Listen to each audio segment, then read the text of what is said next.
is a big development that is now taking place, and in favor of the RSS, as the Supreme Court has now allowed the RSS march to happen in Tamil Nadu, as it has now dismissed the Stalin Sarkar's appeal, as the state had moved the Supreme Court against the permission that was earlier granted by the Madras High Court, as the Stalin government has raised a law and order situation. But here is what is also being cited by the Supreme Court. We'll be getting our legal editors to give us an insight exactly what has been said by the Supreme Court.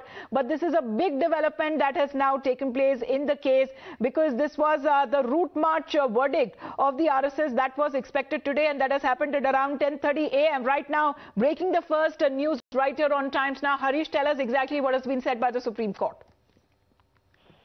Yes, the Supreme Court, the operative portion was just read out by Justice Ramasubramanian. He simply said that all the appeals have been dismissed. There was a batch of appeals filed by the Stalin government. Remember, Supreme Court was delivering judgment in the appeal filed by Stalin government against Madras High Court permitting RSS to conduct a march.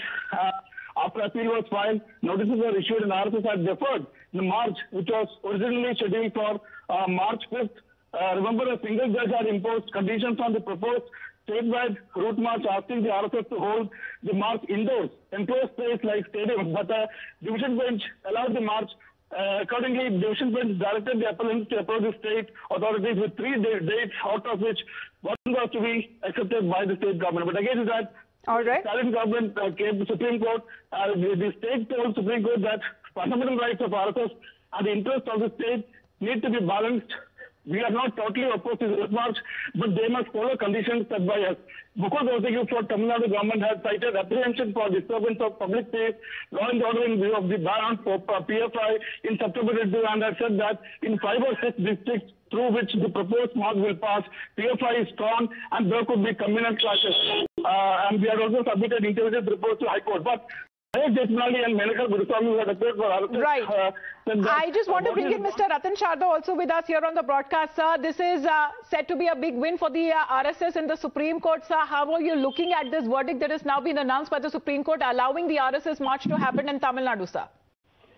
It's a slap on the face of divisive politics that DMK and many opposition parties play, right from Rahul Gandhi to DMK, because RSS has never done anything that creates lawlessness. None of its route march has ever disturbed peace in its entire history of 1925. This was nothing but politics, and the Supreme Court held that rule of law is higher, and we truly have a nation which believes in democratic tradition of different ways of thinking and working, and DMK should learn some lessons. I am very sure they still try to stall it, but that Dravidin is fake, the narrative is losing ground. And that's the reason they have started stopping the route march. It was happening anyway earlier also.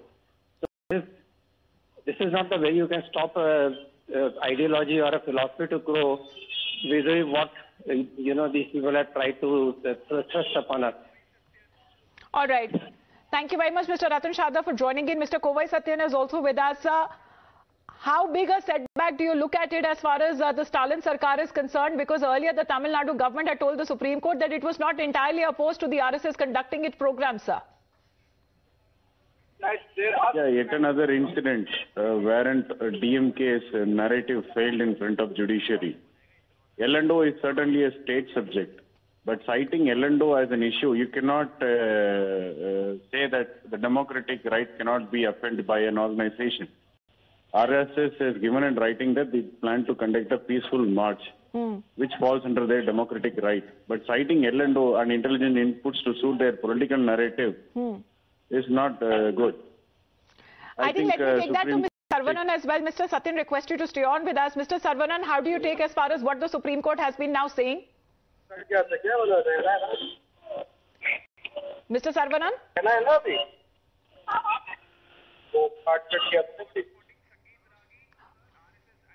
All right. Mr. Satyan, also please to stay on with us. I'm told Mr. Sandeep Ragi is also with us here on the broadcast. Sandeep Ragi ji, what do you have to say as far as what the court has now said? Stalin government also cited that there would be threat to peace. This has now been dismissed by the Supreme Court. That says it is a duty of the state to protect us.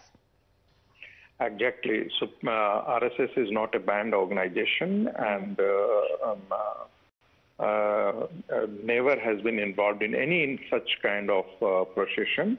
The organization doesn't use violence at all. So the entire theory of that the peace will be disturbed is misplaced and it was politically motivated. And I think that Supreme Court has done the right thing by allowing the procession of the RSS to take place in Tamil Nadu.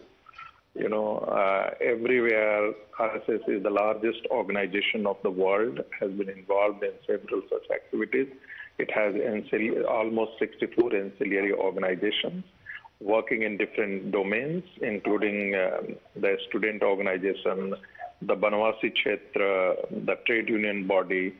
So to say that RSS is threat to the peace is a misplaced concept. It is politically motivated, and Supreme Court has saved the Constitution and rightly reprimanded the Tamil Nadu government on this count.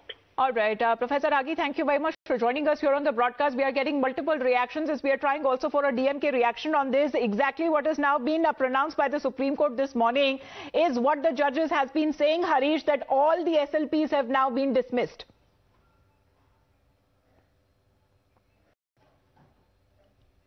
Harish? Well, this was a bench comprising of Justice V. Ramasubramaniam and Justice Pankaj Mithal. Well, had been hearing the parties on 3 different occasions and earlier had reserved of judgment on the 27th of March. However, now the judges has been saying, as far as it has been pronounced, that all of the SLPs have been dismissed and the detailed judgment is yet to be uploaded, isn't it, Harish?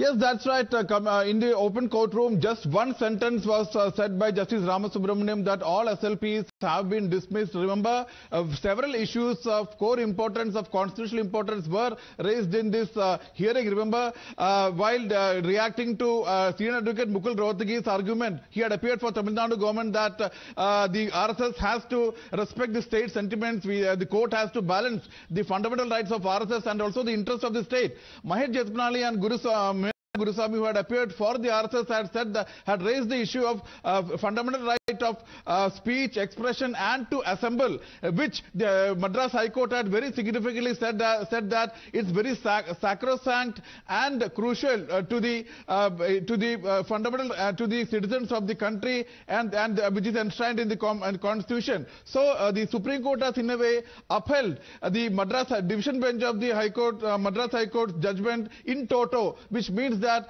decks have been cleared for the RSS to in fact carry out the route march in 6 districts. Remember, the Tamil Nadu government had vehemently argued that in 5 out of the 6 districts, PFI is strong. Well, all SLPs dismissed. That has been announced by the Supreme Court. We are yet to get the detailed judgment out. It is yet to be uploaded, but we'll keep an eye out on that. This is coming in the favor of the RSS. Now, the Supreme Court allowing the RSS march to happen in the state of Tamil Nadu, despite the objections that has been raised on multiple occasions by the state government there. Thank you very much for the Harish for joining in. We'll be back after.